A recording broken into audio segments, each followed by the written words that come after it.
stuff's fun, isn't it, when you win at least? Yeah, especially in this building, it's very fun. Those maybe a little too close for our comfort, but credit to them, they held us to a really tight game, and both goalies played unbelievable. And yeah, like you said, those ones are real fun. Your type of game tonight seemed like a lot of transition up and down. What did you think about the tempo tonight? Yeah, it was definitely up and down both sides. Our offense. The ball just wasn't dropping early on for them, and if we can, it's our goal every game to try and push transition and get some goals that way. And it kind of felt like for me personally, I got the monkey off my back a little bit the last couple of games. I've had a lot of opportunities, so to get one early in a game like this, playoffs, where it means so much in this building in front of these fans, felt really good. But I think everyone was pushing the floor really well, and that's our identity. It's like I said, something we try to do every game. You brought it up a little bit there. I mean, when the offense is having those struggles in the early minutes, do you kind of get even more of an emphasis on trying to drive in transition?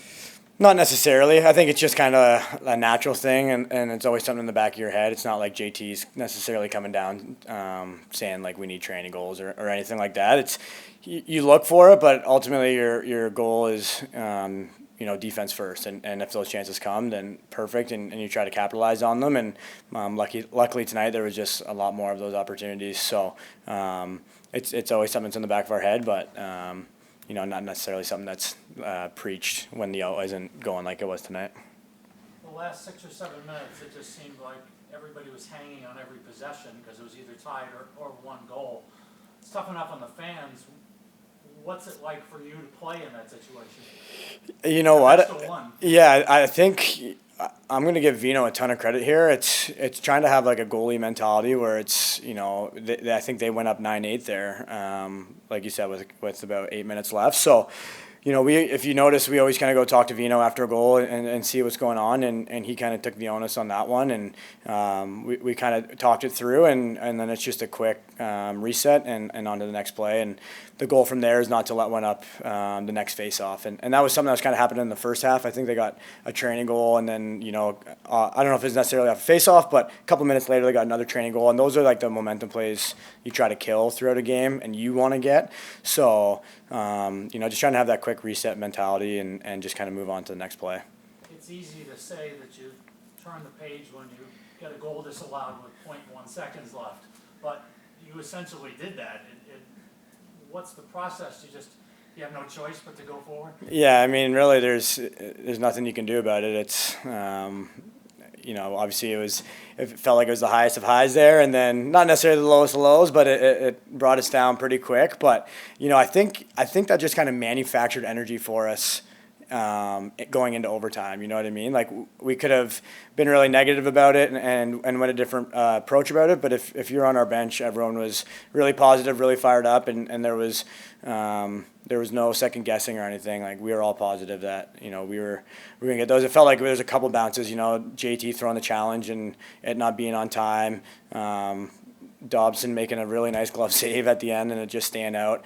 That one going in, it's almost you're kind of hoping the ball doesn't lie there and get the hockey term puck luck. But obviously it worked out for us. And in that situation, you're obviously thrilled to have number 22 on your side because there's no better goal scorer in the league, probably. Yeah, I mean, I've talked about it before. I think with Chamberlain, it's just. To see the work that him and Dane put in throughout the week, we've had the luxury of having the floor down here and throughout the week and being able to come shoot, which not a lot of teams have that luxury. And even when the turf isn't down, we have places to go here in Buffalo. We're really fortunate for that. So, I'm not surprised because those guys, all of us, are putting the work in, whether you're living in Buffalo or away. But, to see the commitment from guys like Josh and Dane, it's easy to hop on their back and follow their lead. Connor Farrell had a tough first quarter. He goes 0 for 4, but then ends up winning the day. Obviously, you have a little bit of experience this year taking on Jeremy Thompson. Just how do you think he did, and what momentum did he generate for you guys through that backstretch of the game? Yeah, I saw him struggling there, so I pulled him aside and just gave him some pointers and told him what I would have did. So I think that's why it changed for him. But no, he's unbelievable and one of the best in the world at that position. And to see, you could easily, anyone in that situation could easily fold up and get frustrated. But, you know, he was trying to find different ways to win the clamp, to counter. And you can just see his confidence each game getting more and more, you know, not only with the actual face-off, but holding the ball, starting to make the right decisions with, you know, being able to go back over half right away, or if he pushes forward, looking for the right outlets and all that. And just to get those face-offs is such a momentum swing. Like I said, it's a game of runs. So if you can score and get the ball back and give yourself another opportunity, you're going to be in a good place to win a game. Anything strike you about the regular season games with Toronto? They're always fun. They're always fun for sure. So, you know, it's probably the best rivalry in lacrosse, and you know, obviously, we've gotten the better end of it recently, and hopefully, you know, that continues going into this series. But they're at the top of the league this year. They're a really, really talented team from top to bottom. Rosie's probably had the best year he's ever had. In all three statistical categories. So, you know, it's going to be a tough task, but we'll enjoy this one, and then, you know, start looking at film and start preparing for Friday.